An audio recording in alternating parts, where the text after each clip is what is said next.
अब ठाकुर जी बोल नहीं रहे हैं मर्यादा में, संकोच में, इसका मतलब यह नहीं है कि हमारे मन में जो आएगा सो हम कर देंगे। पिज्जा का भोग लगा रहे हैं, बर्गर का भोग लगा रहे हैं, अरे क्या पड़ा है उसके अंदर? लहसुन प्याज ऐसी कौन सी वस्तु है जो नहीं पड़ी है? और किस व्यक्ति ने, तुमने ऑनलाइन मंगाया, डोमिनोज का डब्बा रखा है और किसी कंपनी का डब्बा रखा है, किस धर्म के व्यक्ति ने बनाया, किस विचार के व्यक्ति ने बनाया, स्नान किया या नहीं किया, किन बर्तनों में बना, हो सकता है उन्हीं बर्तनों में नॉन वेज बनता हो। नहीं हमारे तो घर के सदस्य हैं तो हम इनको पिज्जा पवाएंगे, नहीं भैया ये अपराध है। इन सब चीजों से बचो। भगवत अपराध जितना कम से कम हो वह प्रयास किया करो। तो बंधुओं, हम कह रहे थे कि रुक्मिणी जी हैं लक्ष्मी, और सब लक्ष्मी जी के पीछे भाग रहे हैं, लेकिन फिर भी परेशान हैं। किसके लिए ऑफिस जाते हो? लक्ष्मी के लिए। किसके लिए दुकान पे जाते हो? लक्ष्मी जी के लिए। कई लोग तो कथा भी इसलिए कराते हैं कि खूब लक्ष्मी की बरसात हो, लेकिन फिर भी परेशान है। लक्ष्मी खूब है लेकिन परेशान है। क्यों परेशान है? क्योंकि लक्ष्मी जी अकेली हैं, साथ में नारायण नहीं है। रुक्मिणी जी अकेली है, साथ में श्री कृष्ण नहीं है। अकेले अगर लक्ष्मी जी के पीछे भागोगे तो परिणाम बड़ा दुखद होगा भैया। रावण भागा था लक्ष्मी जी के पीछे, नारायण के पीछे नहीं भागा। क्या हुआ? 2 युग बीतने के बाद आज भी जलाया जाता है। सीता जी साक्षात लक्ष्मी जी ही तो हैं।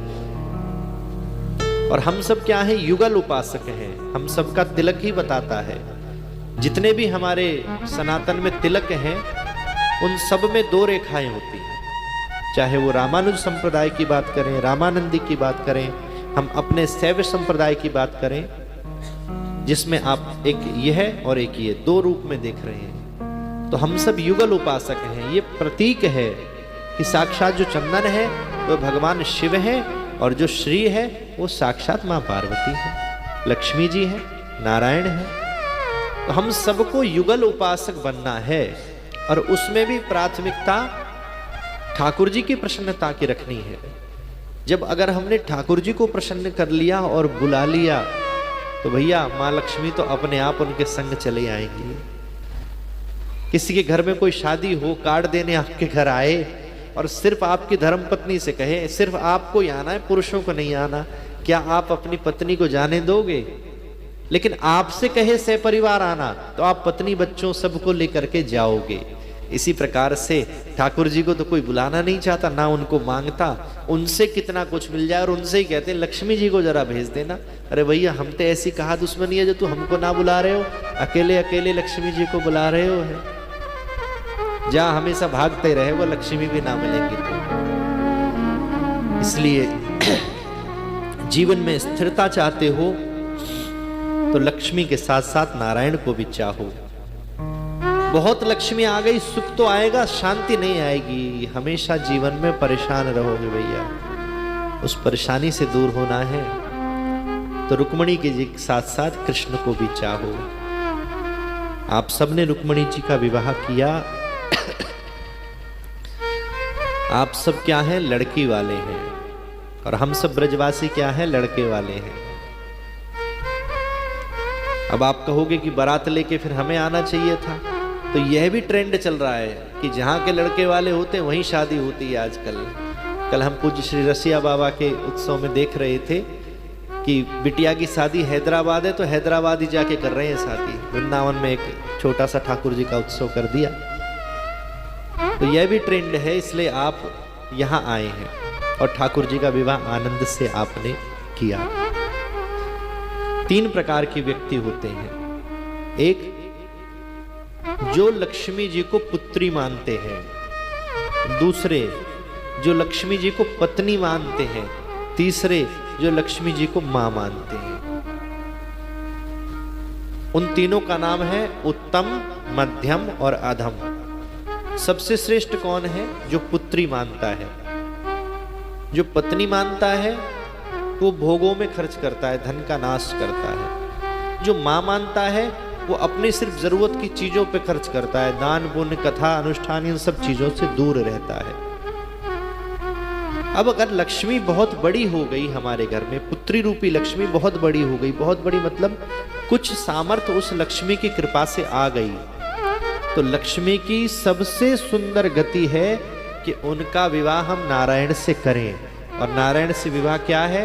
जो आप सब ये कर रहे हैं। कुछ हमारा अर्थ, कुछ हमारा धन धर्म के कार्यों में खर्च हो, गौ सेवा में खर्च हो, कथा में खर्च हो, यज्ञ अनुष्ठान में खर्च हो, भंडारे में खर्च हो, या जहां भी आपको लगे कि यहाँ असहाय लोग हैं, इनकी कुछ मदद की जाए, कुछ सेवा की जाए, जहां सेवा का भाव हो, यही लक्ष्मी की सबसे सुंदर गति है।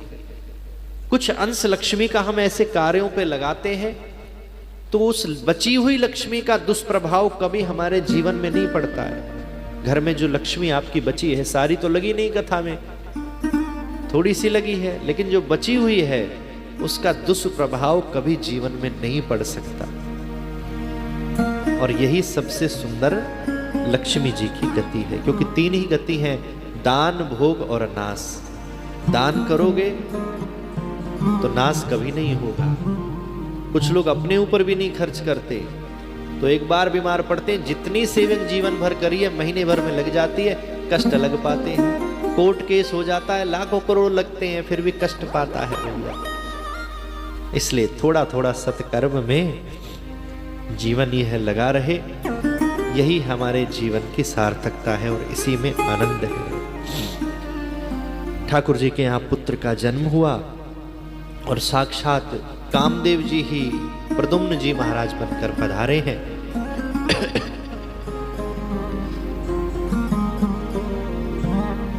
द्वारिका में एक यादव रहते हैं जिनका नाम है सत्राजित। इस कथा का नाम है समयंतक उपाख्यान। जो अपराध हमने नहीं किया, उस अपराध का अगर दोष हमें लगा, कई बार बहुत से कलंक लग जाते हैं, गलती ना करो तो भी लग जाते हैं, वो इस कथा को श्रवण करने से उस कलंक का प्रभाव समाप्त हो जाता है। भादव की चौथ का चंद्रमा गलती से देख लो तो भी कलंक लग सकता है, तो वो कैसे दूर होगा इस कथा को सुनने से। इसलिए करवा चौथ का चंद्रमा भी, किसी भी चौथ का चंद्रमा हमें सीधा नहीं देखना चाहिए, कहीं ना कहीं दोष हमें लगता है। इसलिए करवा चौथ के चंद्रमा का दर्शन से पहले चलनी का उपयोग माताएं करती हैं। वो इसीलिए करती हैं कि दोष मुक्त हो जाता है चलनी को बीच में लाने से। सत्राजित सूर्य भगवान की उपासना करते हैं और उपासना करते करते सूर्य भगवान ने प्रसन्न होकर उनको एक मणि दी। जिस मणि की ये सामर्थ्य है, समयंतक मणि, कि वह नित्य 8 भार सोना रोज प्रदान करती, यानी लगभग 2 कुंटल सोना उस मणि से रोज मिलता है। परिवार में कितने लोग हैं? सत्राजित, धर्मपत्नी और एक पुत्री सत्यभामा। ठाकुर जी को पता चला कि इतना धन इसको मिलता है,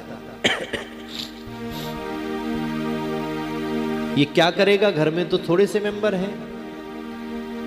तो सत्राजित के पास गए और बोले कि तुम्हारे घर में जो मणि है वो तुम हमें दे दो, हम इसे भंडार गृह में जमा कराएंगे, जो भी इससे स्वर्ण मिलेगा, जो भी धन मिलेगा, उससे असहाय लोगों की मदद करेंगे।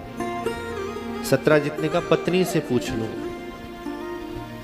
पत्नी ने कहा 2 कुंटल जे तो 10 कुंटल।